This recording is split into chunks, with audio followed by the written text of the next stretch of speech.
Thank you for your precious help, my dearest Miss Walker. I'm afraid I may have judged you somewhat hastily. Don't mention it, Mr. Steiner. Tell me about the prosthesis. I need to take it back to Kirk very quickly. If, of course, you agree to let me have it. Yeah. I just have a few small adjustments to make. It involves very precise and meticulous mechanics, understand? Will it take long? I'm sorry to insist, but I also have to give a hand to those unfortunate Yukels. I need to help them get across the lake with their herd of ostriches. I'm so worried about them. Once the mechanical leg is at last ready, I can go to the clinic and bring back young Kirk to you. That way you only have to worry about what happens to the other Yukels.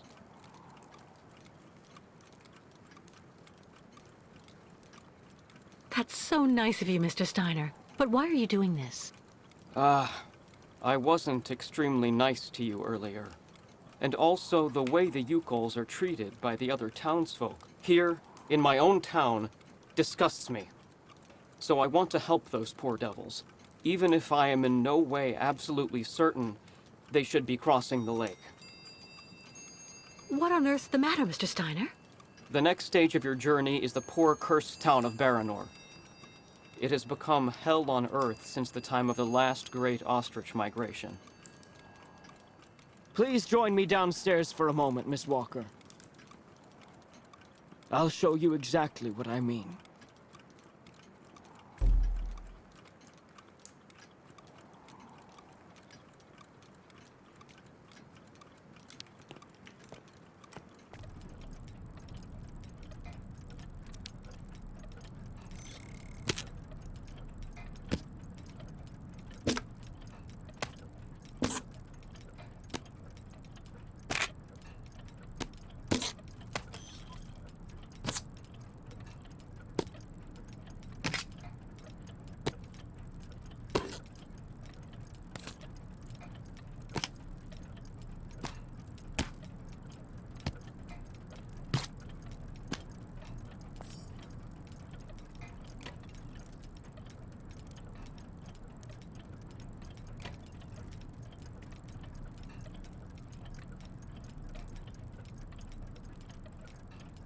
Look just next to the films there, Miss Walker. You should find a film on Baranor. When you found the old film reel, run it through the spool on the projector.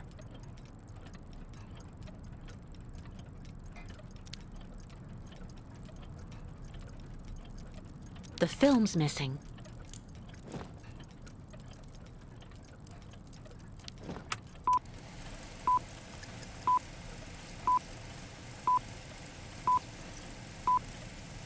Baranor, the cursed city.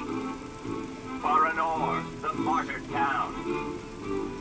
Baranor has been nothing but a field of ruins and desolation since a week after the explosion of reactor number 3 in the nuclear power plant. Baltimore is on the other side of the lake, sheltered from the prevailing wind, and fortunately it seems to have been spared from the deadly radioactive clouds. Our town was mobilized to go to the aid of our neighbors. Although our town's means were modest when compared to such catastrophe, there were nonetheless among us some brilliant mechanical engineers. In record time, they developed a small army of automatons capable of helping the affected people. Those men and dogs of steel could go where a human could no longer set foot without becoming seriously ill. Over there, they could be excavators, rescue workers, and treasure bearers. Oscar! They all look like him. Truly magnificent pieces, Nishtvar. The XZ-2000 model is most assuredly one of Hans's major masterpieces. Their mission was to bring back any survivors of the catastrophe to Baltimore, where the victims would receive the best care in Dr. Zemyatine's clinic. The Crystal, the ferry usually responsible for linking the towns of Baltimore and Baranor every day, carried the new type of rescuers to the scene of the drama and brought back the survivors of the catastrophe. So Baranor suffered the ravages of a nuclear accident. But according to that film, the automatons you designed with Hans should have helped save lots of lives, right? I'm afraid that's not how things went. Because of Captain Obo. Ah, that must be Sarah. Please come this way, Miss Walker. I'll introduce you.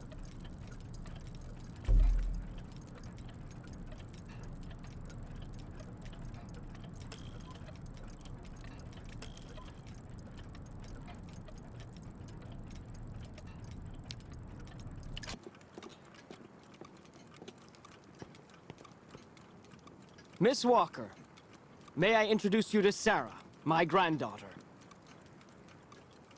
We've actually already met. Haven't we, Sarah? I actually owe Miss Walker a candle. Thanks to her calmness and peace of mind, I'm still here and on my feet. She found my medication and gave it to me before it was too late. Donnerwetter. You don't mean you had another attack, do you? Ah, you're being so very naughty, Grandfather. You absolutely must let Dr. Zamiatine examine you. Come on, stay calm, my little child. When I go to the clinic to take the prosthesis to the young Yukol, I'll stop by and see the good doctor. Until then, why don't you make yourself really useful to Miss Walker? She's looking for some way to transport the Yukol caravan to the other side of the lake. Well, I think I've already found the solution. The boat in the film, the Crystal, it must be the ship that's docked in the port. If it was able to transport the automatons you and Hans built, it could carry the ostriches across the lake. Ah, that's not a bad idea. But unfortunately, there's a slight problem of size, dear Miss Walker.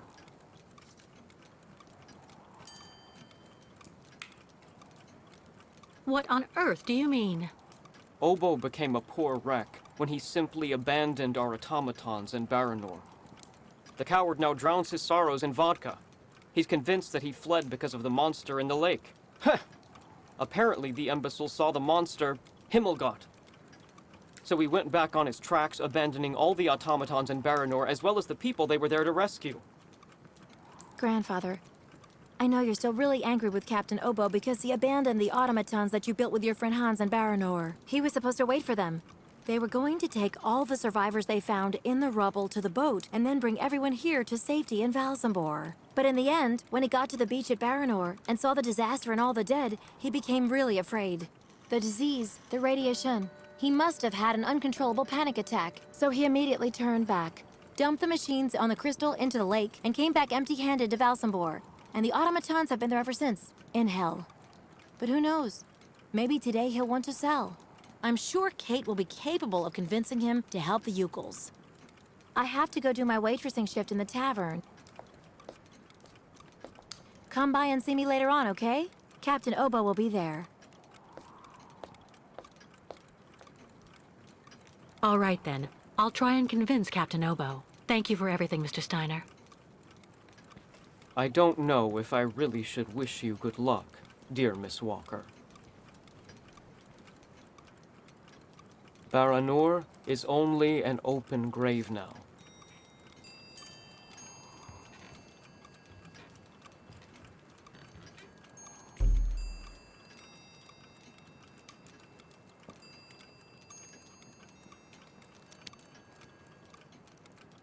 "11 hours time difference. Like for New York."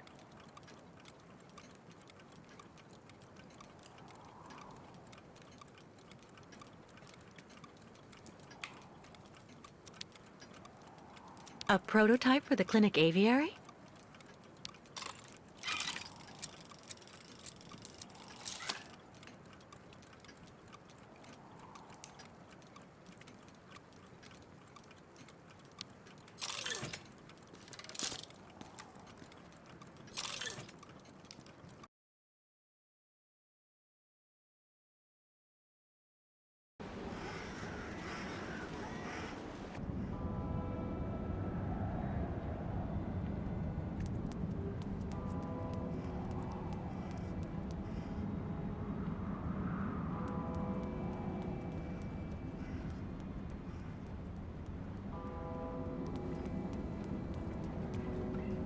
Impossible, I don't believe it. He forgot to leave it open again.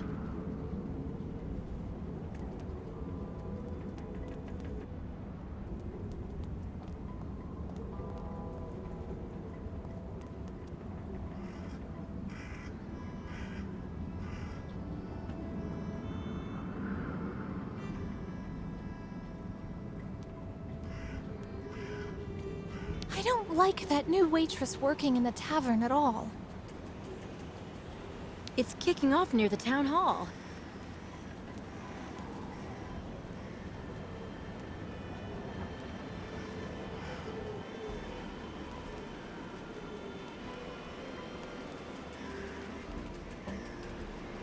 If you were only here to see this, Oscar.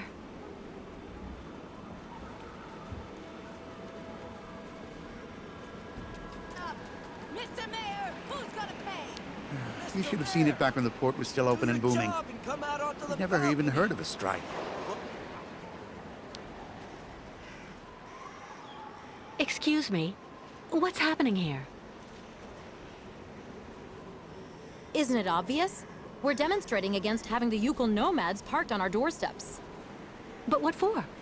Since they came to Valsambor, there's been no end to the shoplifting and vandalism, and on top of that, their souk is taking our customers. Mayor Bulyakin has to do something, and fast. We're not leaving until he receives our delegation.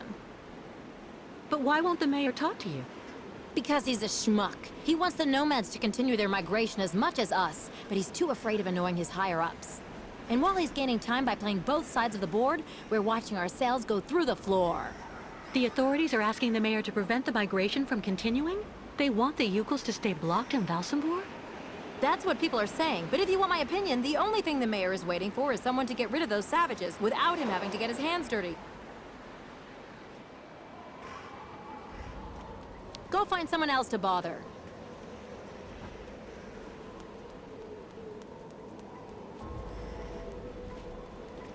The shopkeepers are on strike for the first time in ages.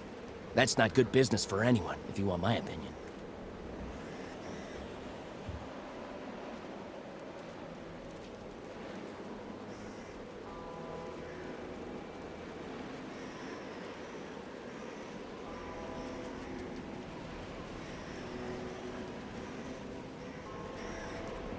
People are getting more and more excited here.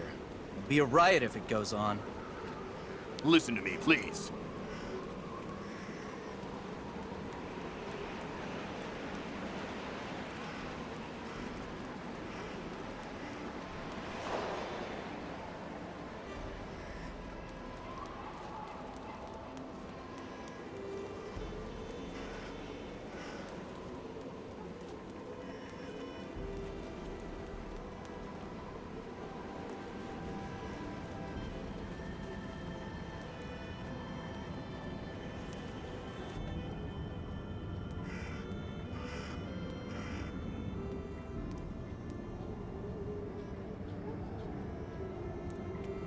Welcome to our humble Valsambor funicular station, miss. I'm afraid you'll have to wait a bit before you can go up to the clinic. Traffic has been halted this morning, and now there's a rather progressive return to service. When they shut the funicular down this morning, it created chaos. Let Steiner take the prosthesis. I have enough to do with the lake crossing.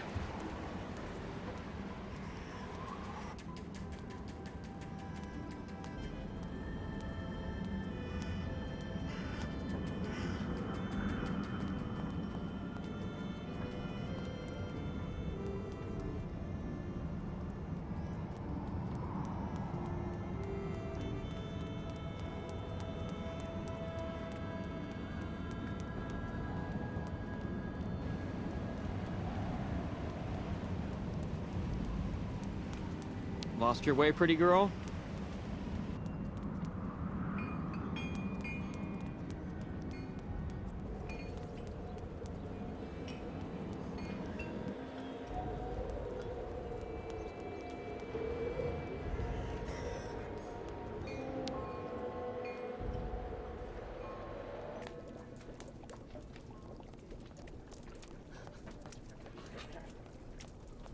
We're pretty lucky with all we've been through. At least we've still got places like this. The captain is just there, next to the fireplace.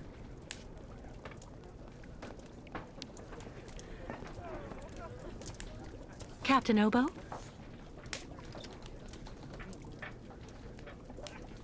What do you want?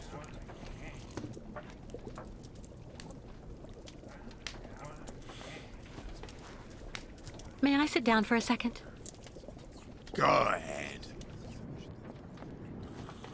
Well, I'm sorry to impose, but I actually really... You know, you kind of remind me of someone. The wife of the quartermaster that served on board the Crystal after the war. Do you realize he got married to the first cousin of the wife of a machinist? Oh, okay. That's all really interesting, but what I wanted to ask... That's a really great story, really. Because did you know? So there. So the guy answers, "I don't know nothing, Captain." Turns out he was hiding in the broom closet. Hilarious. Irina, the wife of the quartermaster, her name was Irina Malevna. Crazy how much you look like her. Oh, gee, it's getting late. I have to go. You can finish telling me the story another time, Captain Obo.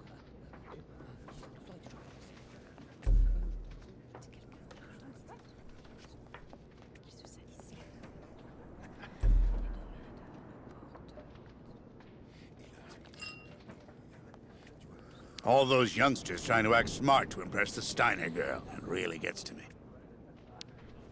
Is everything okay, Kate? Not really. I'd like to ask Captain Obo if the Yukol caravan can go on board his boat to cross over to Baranor.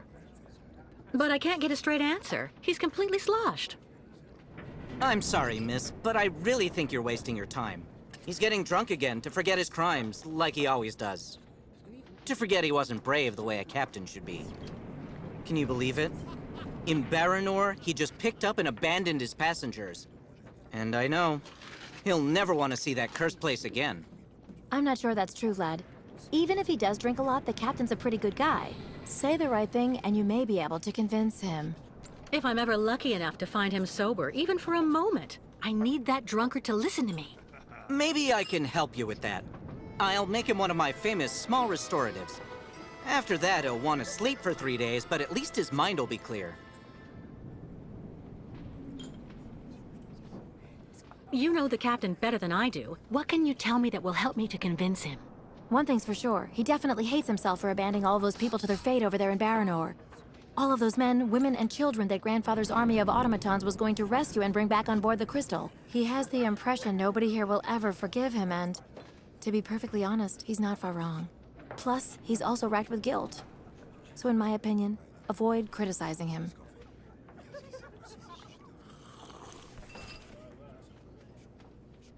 Do you know why Captain Obo fled Baranor?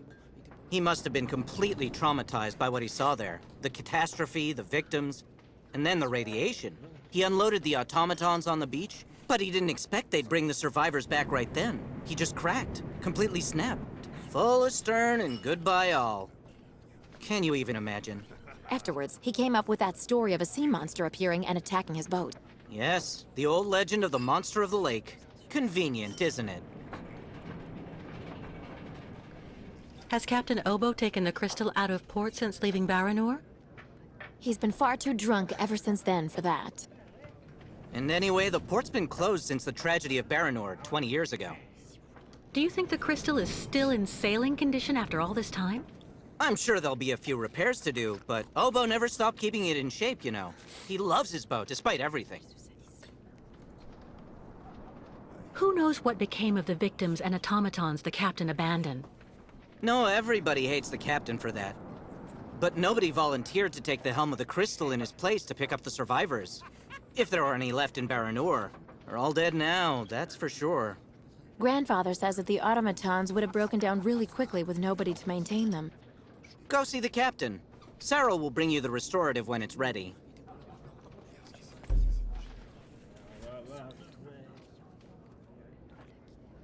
Go and talk to Captain Obo. I'll bring you his restorative.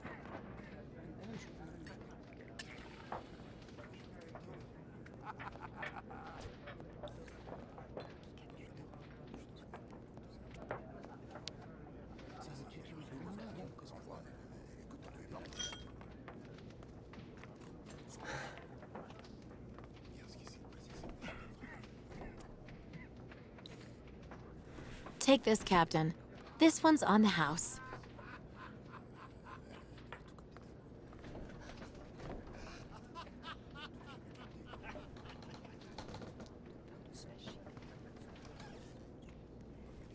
My God! This pisswater unbattens the hatches, swabs the deck, and opens the portholes.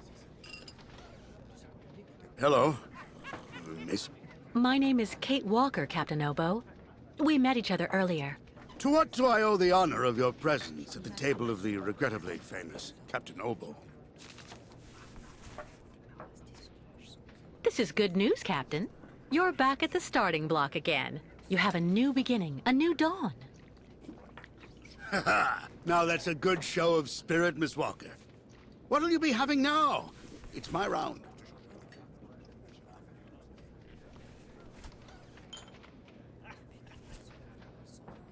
I'd rather you listen to me. You're my only hope of finding a solution to my problem. Do tell me about it, please, miss. Because the Yukels and their ostriches are stuck here in Valsumbor, it's causing a serious problem among the people in your community. Plus, the nomads have to continue their great journey. Only you, Captain Obo, can defuse the situation by taking them on board the Crystal. You're very wrong, Miss Walker. Everybody will tell you that I'm incapable of giving a hand to anyone.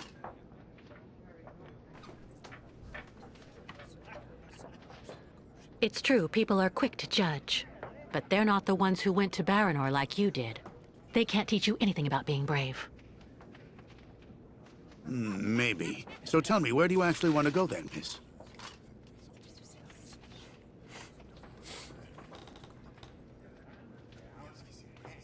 To Baranor. I'm a broken man because of what I saw back there that night, miss. A sad wreck of a man, really. And you're asking me to go back. Back there. Back to hell.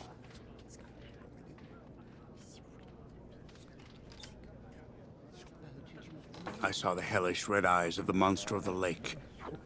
Beast as big and long as my boat. Ask your Yukel friends what they think about it. They call it the Kilak, the evil spirit of the lake. The devil guarding the doorway to hell. Well, let's just look at it like a second chance. What do you say? No. Never.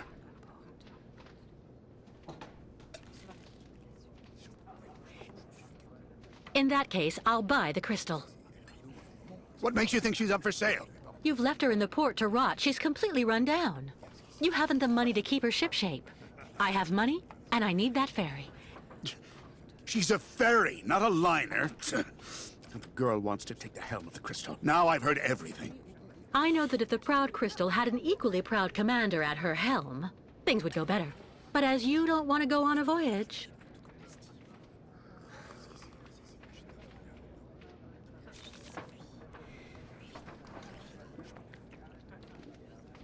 All right, all right. You can get your gang of little savages and board the crystal. I'll take you. Oh, thank you, Captain, really. With all my heart. And thank you on behalf of the Yukels. Oh, but be careful now, Captain Girl. You're not there yet. There are two conditions, and they aren't negotiable. First, we stop by Narodas. It's a little town just a bit south of Baranor. That will mean we avoid the most radioactive zones, but it won't actually take you too far off your path. And second, we also sail by day. I'm not going to finish up on the lake monster's plate. And it sleeps during the day. The beast is usually a bit of a night owl anyway. I accept, Captain Obo. In that case, all hands on deck now, sailor, because we've got work to do before we can hoist the anchor. Come on, Kate. You hurry off and meet with the captain before he changes his mind. I'll go tell Grandfather to join you on board the Crystal with Kirk. Thank you, Sarah.